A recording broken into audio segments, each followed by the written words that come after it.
Let us get the other council.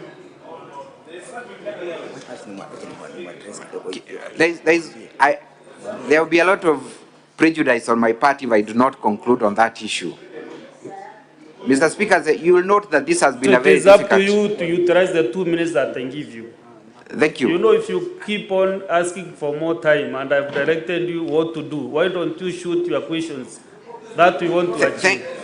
The problem, Mr. Speaker, I think, honorable senators, if the witness has those weaknesses, you are the people to determine this case. So honorable senators, I don't want you to direct the witness on what to say or not know what to say.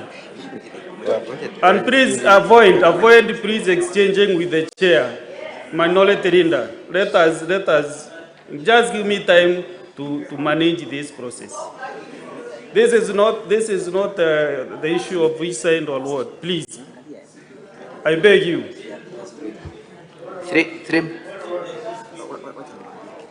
Let me have the other counsel. Mr. Speaker, sir, if you may allow me, as the lead counsel, the defense still has 6 more witnesses.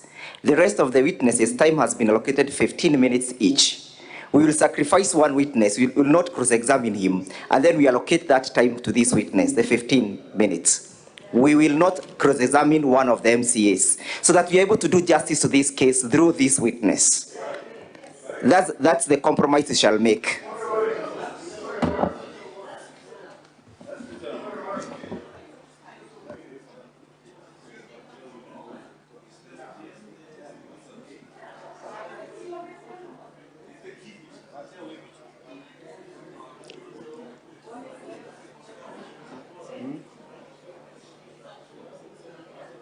Can you give me the name of the member of County Assembly that you want to see in the 15 minutes for record purposes?